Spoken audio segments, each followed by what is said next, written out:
حسب خیال کے معزز ناظرین السلام علیکم۔ ناظرین کرام، انسانی تاریخ میں ایسی قوم بھی گزری ہے جو کہ نہ صرف ہر طرح کے جانور اور درخت کھا جاتی تھی بلکہ انسانی وجود کو بھی اس سے شدید خطرات لاحق تھے۔ تاریخ اسلام میں انہیں یاجوج اور ماجوج کے نام سے جانا جاتا ہے، اور حضرت ذوالقرنین علیہ السلام نے عالم انسانیت کو اس فتنے سے نجات دلائی تھی۔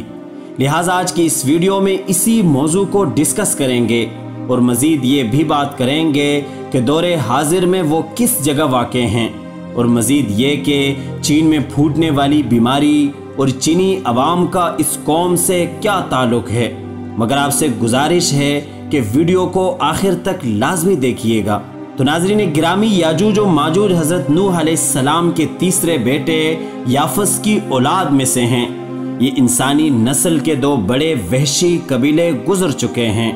جو اپنے ارد گرد رہنے والوں پر بہت ظلم اور زیادتیاں کرتے اور انسانی بستیاں تک تاراج کر دیتے تھے۔ قرآن مجید کی آیات تورات کے مطابق اور تاریخی شواہد سے معلوم ہوتا ہے کہ یہ لوگ شمال مشرقی ایشیا میں زندگی بسر کرتے تھے اور اپنے وحشیانہ حملوں کے نتیجے میں ایشیا کے جنوبی اور مغربی علاقوں میں مصیبت برپا کرتے تھے۔ بعض تاریخ دانوں نے ان کے رہائشی علاقے کو ماسکو اور توبل سیک کے آس پاس بتلایا ہے، اور بعض کا خیال ہے کہ یاجوج و ماجوج کے شہر تبت اور چین سے بحر منجمد شمالی تک اور مغرب میں ترکستان تک پھیلے ہوئے تھے۔ خواتین و حضرات، حضرت ذوالقرنین علیہ السلام کے زمانے میں یاجوج و ماجوج کے حملے وبال جان بن گئے تھے۔ ان کی روک تھام کے لیے ذوالقرنین نے پہاڑوں کے مابین اونچی اور مضبوط دیوار تعمیر فرمائی۔ قرآن مجید کے مطابق ذوالقرنین ایک ایسا حکمران تھا جس کو اللہ نے اسباب و وسائل کی فراوانی سے نوازا تھا۔ وہ مشرقی اور مغربی ممالک کو فتح کرتا ہوا ایک ایسے پہاڑی درے پر پہنچا جس کی دوسری طرف یاجوج اور ماجوج تھے۔ قرآن کریم کی سورہ کہف میں بحوالہ یاجوج و ماجوج ذوالقرنین کے حالات بیان کرتے ہوئے فرمایا گیا ہے کہ جب وہ اپنی شمالی مہم کے دوران 100 دیواروں یعنی پہاڑوں کے درمیان پہنچا تو وہاں اس سے ایسی قوم ملی جس کی زبان ناقابل فہم تھی۔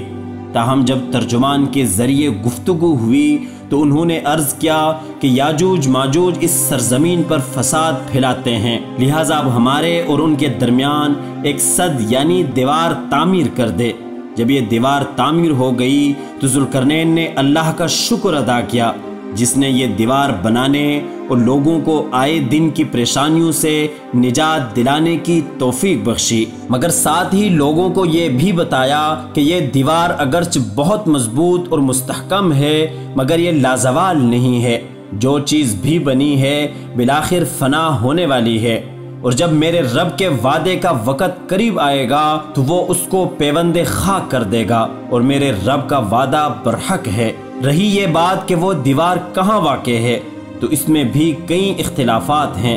کیونکہ آج تک ایسی 5 دیواریں معلوم ہو چکی ہیں جو مختلف بادشاہوں نے مختلف علاقوں میں مختلف ادوار میں جنگجو قوموں کے حملوں سے بچاؤ کی خاطر بنوائی تھی۔ ان میں سے سب سے زیادہ مشہور دیوار چین ہے جس کی لمبائی کا اندازہ 1200 میل سے لے کر 1500 میل تک کیا گیا ہے اور اب تک موجود ہے۔ اگر سد ذوالقرنین بڑی مضبوط بنائی گئی ہے جس کے اوپر چڑھ کر یا اس میں سوراخ کر کے یاجوج ماجوج کا ادھر آنا ممکن نہیں، لیکن جب اللہ کا وعدہ پورا ہوگا تو وہ اسے ریزہ ریزہ کر کے زمین کے برابر کر دے گا۔ اس وعدے سے مراد قیامت کے قریب یاجوج ماجوج کا ظہور ہے۔ دوستو، صحیح بخاری کی ایک حدیث میں حضور نبی کریم صلی اللہ علیہ وسلم نے اس دیوار میں تھوڑے سے سوراخ کو فتنے کے قریب ہونے سے تعبیر فرمایا ہے۔ ناظرین گرامی، مذکورہ محل وقوع